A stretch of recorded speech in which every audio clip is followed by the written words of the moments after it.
నమస్తే, welcome to Telugu రాజ్యం. ఈరోజు మనతో పాటు ఉన్నారు ప్రముఖ విశ్లేషకులు కృష్ణకుమారి గారు. వారితో మాట్లాడదాం. మేడం నమస్తే. మేడం, పవన్ కళ్యాణ్ జూన్ 2వ తారీఖున తెలంగాణ ఆవిర్భావ దినోత్సవం నాడు ఆయన తెలంగాణ నవనిర్మాణ సభ అని హైదరాబాద్ వేదికగా ఒక సభనైతే ఏర్పాటు చేయబోతున్నారు. అయితే ఇప్పుడు తెలంగాణ వాదుల నుంచి లేదంటే కాంగ్రెస్ పార్టీ సంబంధించిన నేతలు పొన్నం ప్రభాకర్ గారు కూడా మాట్లాడారు. ఆయన గతంలో 11 రోజులు తెలంగాణ వచ్చినాడు, 11 రోజులు అన్నం తింట మానేశాను అన్నారు. తర్వాత అనేక మాట్లాడారు తెలంగాణ గురించి. తెలంగాణ వాళ్ళ దిష్టి తగిలే కోనసీమ కొబ్బరి చెట్లు ఎండిపోయాయి, ఇట్లా చాలా ఇదిగా మాట్లాడారు. తర్వాత సీమాంధ్ర ప్రత్యేక హోదా 2016లో అనుకుంటా ఒక సభ ఏర్పాటు చేసి ఇంకా తెలంగాణ గురించి దాన్ని డిమీన్ చేస్తూ చాలా మాట్లాడారు.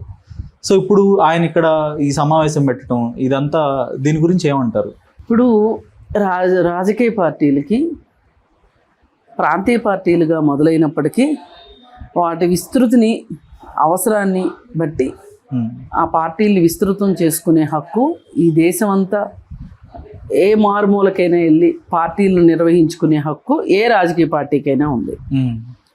అలాగే మన మామూలుగా వ్యక్తులకు కూడా అంటాం కదా, ఏ ప్రాంతం వారైనా ఏ ప్రాంతంకైనా వెళ్ళొచ్చు, స్వేచ్ఛగా ఎక్కడైనా ఉండొచ్చు, అది వాళ్ళ హక్కు. కేవలం కాశ్మీర్కు మాత్రమే ఆ హక్కు లేదు, మిగతా అన్ని చోట్లకి వెళ్ళొచ్చు అని. ఇప్పుడు కాశ్మీర్ కూడా 370 కూడా ఆర్టికల్ 370 కూడా రద్దు చేసేసారు. సో ఆయన ఇక్కడికి ఎందుకు వస్తున్నారు అనే మాట కరెక్ట్ కానే కాదు. అసలు అనే హక్కు ఎవరికీ లేదు. ఓకే.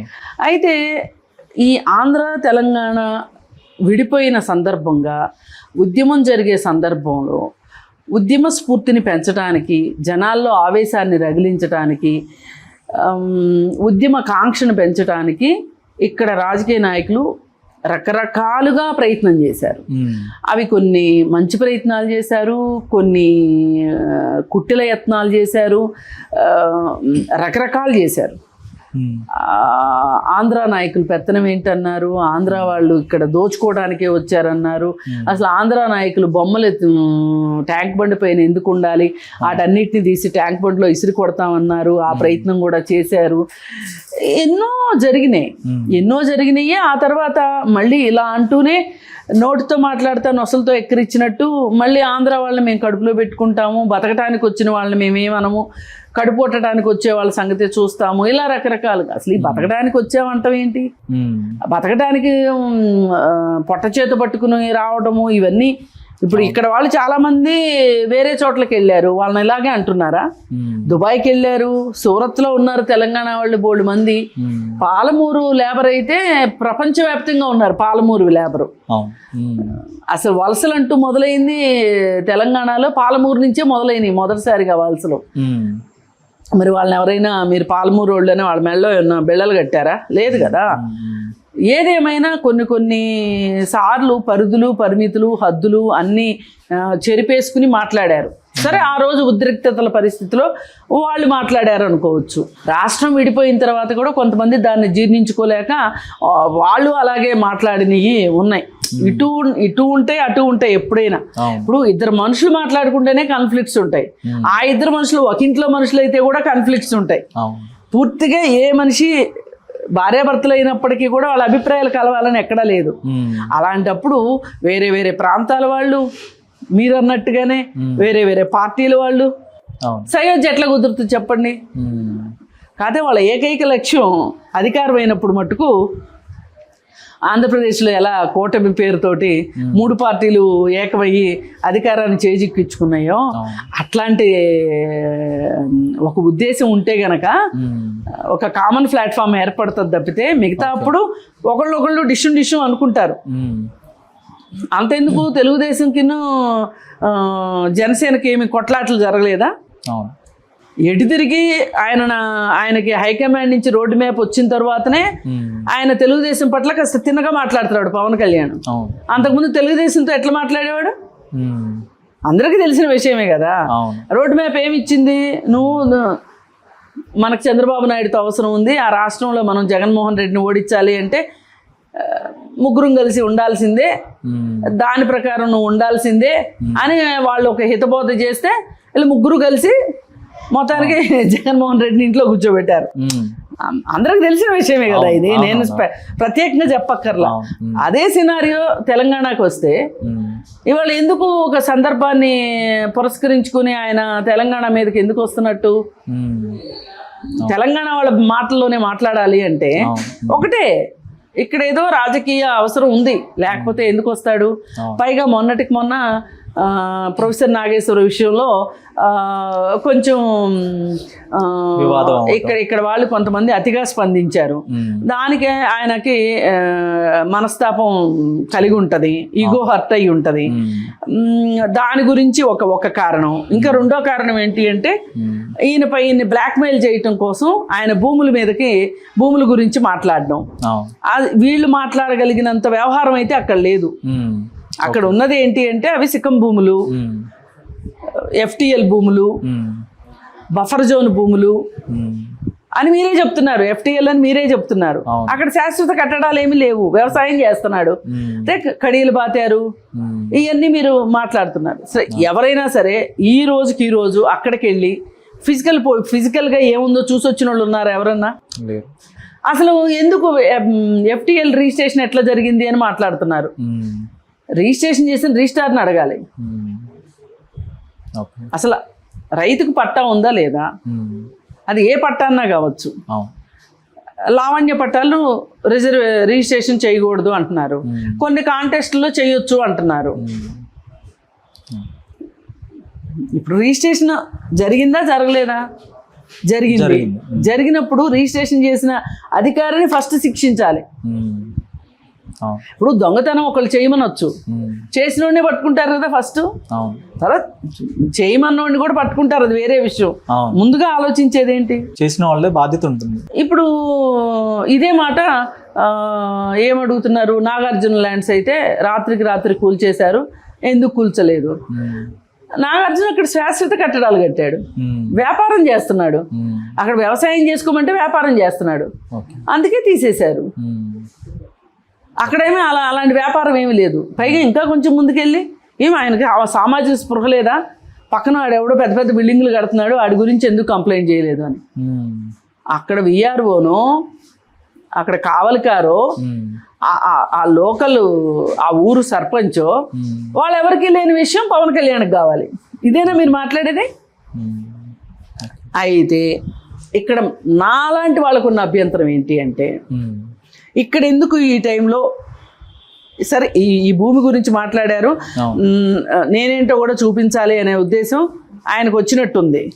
అందుకే ఇంత ఫాస్ట్గా ఈ నిర్ణయం తీసుకొని రేపు మీటింగ్ పెడుతున్నారు. రేపు ఆ మీటింగ్లో ప్రొఫెసర్ నాగేశ్వరరావుతో పాటు తెలంగాణ ఉద్యమకారులు ఆ ప్రెస్ క్లబ్లో మాట్లాడిన వాళ్ళందరికీ ఆయన సమాధానం చెప్తాడు అని వినిపిస్తోంది. కానీ ఈ రెండు రాష్ట్రాలు ఇప్పుడు విడిపోయి ఉన్నాము, ఇలాంటి సందర్భంలో ఇప్పుడు మళ్ళీ ఉద్రిక్తతలు, ఇప్పుడు వాళ్ళు ఒక మాట అన్నారని మళ్ళీ పవన్ కళ్యాణ్ దానికి రెస్పాండ్ అవ్వటం, మళ్ళీ ఇంకేదో జరగటం, మళ్ళీ వాళ్ళ నుంచి ఇదంతా అవసరం లేదు కదా అని కూడా ఒక వాదన అనిపిస్తుంది. ఎవరి కాళ్ళకి అనిపిస్తుందండి. ఇప్పుడు ఎవరమ్మ చచ్చిపోతే వాళ్ళకి ఏడుపు వస్తుంది, అవునా కాదా? ఇప్పుడు ఆయన అన్నారు, ఆయన కోపం వస్తుంది, ఆయన ఒక సభ పెట్టుకోగలిగిన పరిస్థితిలో ఉన్నాడు. అదే ఒక కామన్ మ్యాన్ అనుకోండి, సభలు పెట్టి మాట్లాడుకోగలడా? మాట్లాడలేడు కదా. ఆయనకు డబ్బులు ఉన్నాయి, మీటింగ్ పెట్టగలుగుతున్నాడు, ఆయనకు ఒక పార్టీ ఉంది, ఆ పార్టీ తరఫున మాట్లాడాలనుకుంటున్నాడు, మాట్లాడుకోనివ్వండి. కానీ ఆయన పేరు, ఆ సభ పేరు తెలంగాణ నవ నిర్మాణ సభ అని చెప్తున్నారు. కానీ గత 12 ఏళ్లలో కూడా ఏ రోజు కూడా ఆయన తెలంగాణకు వచ్చి తెలంగాణ సమాజాన్ని గొప్పగా నిర్మిద్దామని ఇట్లాంటి మాటలు ఎప్పుడూ రాలేదు. ఆయన ఇంకా తెలంగాణని తిట్టిన సందర్భాలే ఉన్నాయి. 11 రోజులు అన్నం మానేసా అన్నాడు. తర్వాత తెలంగాణ వాళ్ళ దిష్టి తగ్గిందంటే చాలా పెద్ద కాంట్రవర్సీ అయిపోయింది. అవును, అంటే ఒక పేరు పెట్టుకొని వస్తున్నాడు, తెలంగాణ నవనిర్మాణం అని పెట్టుకొని ఆయన అటాక్ చేయటానికి వస్తున్నాడు తెలంగాణ వాదుల మీద అని. అంటే ఇక్కడ నాకు అనిపించింది ఏంటంటే, ఆయనకి సెంటర్ నుంచి ఒక తాకీదు ఏదో వచ్చింది అని అనిపిస్తుంది. ఏంటి అంటే, ఇటు పక్క తెలుగుదేశం వాళ్ళు మేము ఇక్కడ మళ్ళీ పునరుజ్జీవనం జరుగుతుంది అని తెలుగుదేశం వాళ్ళు అంటున్నారు. ఇప్పుడు లోకేష్ కూడా ఏదో ప్రకటన చేసినట్టున్నాడు. అందుకే కవిత కోపం వచ్చి పొలరాలు కొడతాను, మీ అందరికి ఇక్కడేం పని అని మాట్లాడింది. మరి వీళ్ళంతా ఇక్కడికి రావటం వెనక ఢిల్లీ హస్తం ఉందనే అనిపిస్తుంది. ఇక్కడ కూడా ఇక్కడ బీజేపీ ఉంది, బీజేపీ ఒంటరిగానే పోటీ చేస్తుంది, ఇక్కడ ఎవరితోనూ కలవదు. ఓకే. అలాంటప్పుడు బీజేపీ ఒంటరిగా పోటీ చేసి సీట్లు వస్తాయా రావా, రాకపోతే ఏంటి?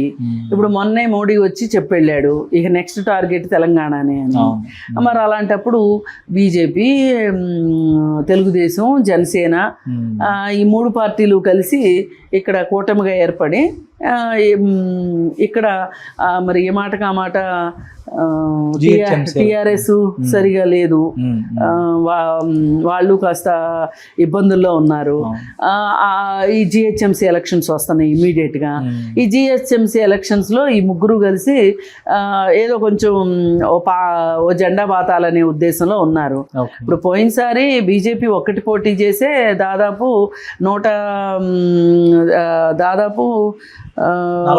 40 పైగా స్థానాలు తీసుకొచ్చుకుంది. ఇప్పుడు దాన్ని విస్తృతి పెంచి 150 స్థానాలు చేశారు. ఈ 150 స్థానాల్లో మరి ఈ 3 పార్టీలు కలిస్తే ఏమైనా వచ్చే అవకాశం ఉందా? దీనివల్ల అటు చేసి ఇటు చేసి కాంగ్రెస్ లాభపడుతుందా? పక్కన టీఆర్ఎస్ ఓట్లు చీలుస్తుంది, దాని సాంప్రదాయక ఓట్లు అది చీల్చుకుంటది. ఈ 3 పార్టీలు వీళ్ళు చీల్చుకుంటే ఇక్కడ ప్లస్ అయ్యేది కాంగ్రెస్ కా అని కూడా అనిపిస్తుంది. కానీ ఒక విచిత్రం ఏంటంటే 2023 ఎన్నికల్లో ఆంధ్ర ప్రాంత ఓటర్లు మొత్తం బీఆర్ఎస్కే ఓట్లు వేయడం జరిగింది. హైదరాబాద్లో అన్ని నియోజకవర్గాలు చాలా భారీ మెజార్టీలతో గెలిచారు. సో ఇప్పుడు ఆ టీఆర్ఎస్ వైపు బీఆర్ఎస్కి ఓట్లు వేసిన ఆంధ్ర ప్రాంత ఓట్లు చీలిపోతే కాంగ్రెస్ లాభపడబోతుంది, సో అదే వ్యూహంగా ఉండబోతుంది అనేది కూడా ఒక వాదన. అదే కాంగ్రెస్ ఇక్కడ లాభపడేది, ఎందుకంటే టిఆర్ఎస్ కి బలం తగ్గింది. ఇప్పుడు ఈ 3 పార్టీలు కలిసిన 3 పార్టీలు భారీగానే చీలుస్తాయి ఓట్లు. ఎవరు ఓట్లు చీలుస్తారు? వాళ్ళు టిఆర్ఎస్ చీలుస్తారు. టిఆర్ఎస్ చీల్చినప్పుడు కాంగ్రెస్ బలపడుతుంది. ఇక్కడ బీజేపీ స్ట్రాటజీ కూడా ఎలా ఉంటుంది అంటే, ఇప్పుడు నేను ఉండాలి, నాకు ప్రత్యర్థి కాంగ్రెస్ ఉండాలి, ఇంకెవరు ఉండటానికి వీల్లేదన్న పరిస్థితుల్లోనే స్ట్రాటజీస్ అన్ని ఆ విధంగా ఉంటాయి. మరి ఆ పరిస్థితుల్లో రెండో అతిపెద్ద పార్టీని చంపేస్తే గానీ మనం ఒక ఆల్టర్నేటివ్ గా ఎదగలేము అనేది ఉంది. ఇప్పుడు బీఆర్ఎస్ మీద ఒక రకంగా పగబట్టినట్టే వ్యవహారం చేస్తుంది. ఇప్పుడు ఒక రకంగా కవిత చేత స్కామ్ చేయించింది కూడా బీజేపీ వాళ్ళే. ఇప్పుడు టిఆర్ఎస్ ని బలహీనపరచడానికే ఇదంతా చేసింది. సరే, ఆమె వచ్చి ఇప్పుడు ఆమె పార్టీ పెట్టింది. ఇప్పుడు ఎంతో కొంత ఆమె టిఆర్ఎస్ ఓట్లు బీఆర్ఎస్ ఓట్లు చీలుస్తుంది కదా, బలహీనం అయిపోయినట్టే, అయిపోయింది ఆ పార్టీ పరిస్థితి. ఇకపోతే వీళ్ళు ఇలా ఓట్లు చీలుస్తారు ఈ 3 కలిసి. అప్పుడు కాంగ్రెస్ బలపడుతుంది అనేదే నా అభిప్రాయం. మరి ఆఖరి నిమిషంకి వచ్చేసరికి ఏం జరుగుతుందో తెలియదు. ఏదైనా ఇది ఢిల్లీ నుంచే ఉంది మ్యాప్. కార్పొరేషన్ హైదరాబాదుని హస్తగతం చేసుకోవాలనే ఉద్దేశంలో, జిహెచ్ఎంసీని హస్తగతం చేసుకోవాలనే ఉద్దేశంలో ఉన్నారు వాళ్ళు. అందుకే దాని వీళ్ళేమో పరిధిని పెంచి అది ఒక రకంగా పాలనలో ఒక మార్పు అనే ఉద్దేశంతో కాంగ్రెస్ దాని నుంచి లాభం తీసుకోవాలనుకుంటే, వాళ్ళు మొత్తం అసలు జిహెచ్ఎంసీని హస్తగతం చేసుకోవాలనే ఉద్దేశంలో వాళ్ళు ఉన్నారు. ఇప్పుడు మనం ఒక్కళ్ళమే పోటీ చేసినప్పుడు 40 వచ్చినాయి అంటే వీళ్ళిద్దరూ ఉంటే అనే ఒక ఆలోచన ఉంది వాళ్ళకి. సరే, ఏది ఏమైనా రేపు పొద్దున సభ రాబోయే రాజకీయ సమీకరణాల ఏకీకరణ కోసము ఒకటి, రెండోది నా జోలికి వస్తే జాగ్రత్త అనేది ఆయన చెప్పదలుచుకున్నాడు. ఏ మాటకా మాట పవన్ కళ్యాణ్ ఇలాంటి సందర్భం కోసం ఎదురు చూస్తున్నాడు. హలో, తెలుగు రాజ్యం ఛానల్ చూస్తున్నారా? సామాజిక రాజకీయ జీవన చిత్రణే తెలుగు రాజ్యం. అతిశయోక్తులు అసత్యాలు ఉండవు. రాజకీయ కోణం కాదు, ప్రజా కోణమే కొలబద్ద. తెలుగు రాజ్యం వీక్షణ మీ ఉత్తమ అభిరుచికి నిదర్శనం.